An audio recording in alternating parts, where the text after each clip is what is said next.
बच्चों, आज आप लोगों को मैं ये बताऊंगा कि जो बच्चे क्लास 10 पास करके जो क्लास 11 में आए हैं, वो जो बच्चे साइंस लिए हैं या कॉमर्स लिए हैं या आर्ट्स लिए हैं, तीनों सेमेस्टर के बच्चे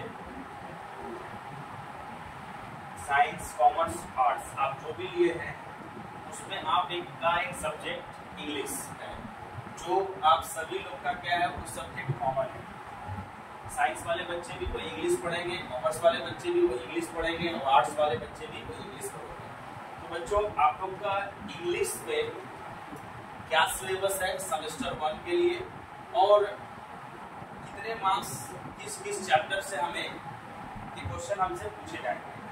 आपको ये आप लोग को पता ही है कि जो आप लोग का जो पहला सेमेस्टर का जो एग्जाम होगा वो आपका 40 नंबर का होगा, जो सारे के सारे MCQs ही रहेंगे। तो आइए हम लोग समझते हैं हमारा इंग्लिश सिलेबस जो है क्या है। सेमेस्टर 1 में हमारा क्लास 11 सेमेस्टर 1 में इंग्लिश सिलेबस क्या है हमारा। तो बच्चों, यहाँ पे आपको फर्स्ट जो आपका है वो है स्टोरी। आपको यहाँ पे 3 स्टोरी पढ़ने पड़ेंगे, जिसमें आपका पहला स्टोरी का नाम है an astrologer day, written by R.K. Narayan, जो आपको यहाँ से 4 नंबर 4 मार्क्स और ये कम से कम 5 घंटे आपको इसमें एक्सपेंड करने पड़ेंगे इस चैप्टर को समझने के लिए। वहाँ उसके बाद आपका 2 चैप्टर आता है।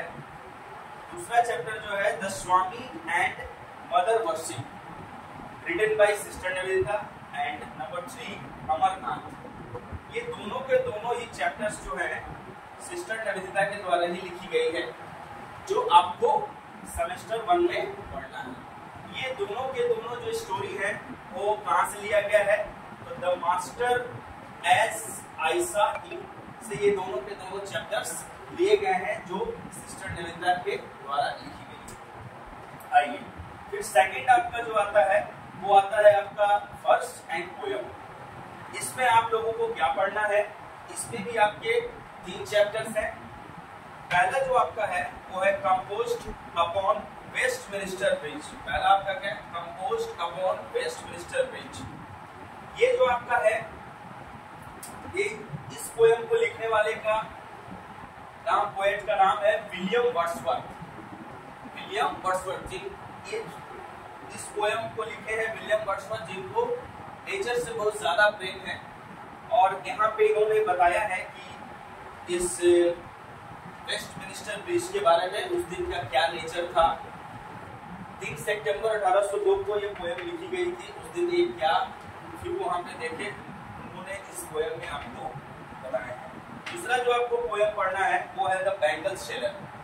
बैंगल शेलर आपको यहाँ पे रिटन बाय सरोजिनी नायडू, जो हमारे भारत की कोकिला जिनको कहा जाता है, उन्होंने इस पोयम में आपको ये बताया है कि एक बेटी जब किसके घर में जन्म लेती है, तो जन्म लेने के बाद से जैसे जैसे वो बड़ी होती है और अपने अंतिम दिनों तक वो किस प्रकार की चूड़ियां पहनती हैं और किस प्रकार की चूड़ियां उनको लाइक होती है, उन्होंने इस पोयम में एज वाइज उन्होंने चूड़ियों का नाम बताया है कि कौन सी चूड़ी किसके लिए होनी चाहिए, चाहे एक वो डॉटर पहने, चाहे वो एक वाइफ पहने, उन्होंने बताया है। And the second and the third आपका जो है द सेकंड कमिंग।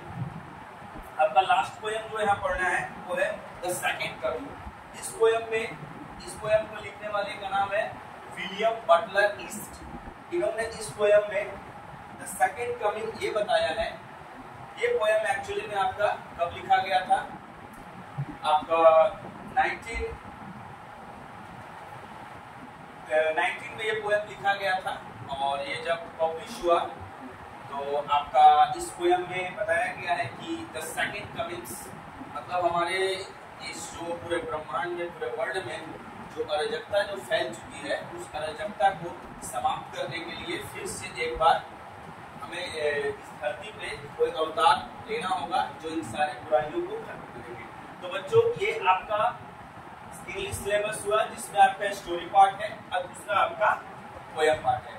अभी यहाँ पे एक पार्ट और है जिसमें आपको क्या पढ़ना है, अभी मैं आपको नेक्स्ट वीडियो में बताऊंगा। उसमें आपको मैं बताऊंगा कि वहां पे आपको एक बुक और है, उस बुक में आपको विलियम शेक्सपियर के तीन आपको नॉवेल्स पढ़ने पड़ेंगे और क्या ग्रामर्स का टॉपिक है ये मैं आपको नेक्स्ट वीडियो में बताऊंगा।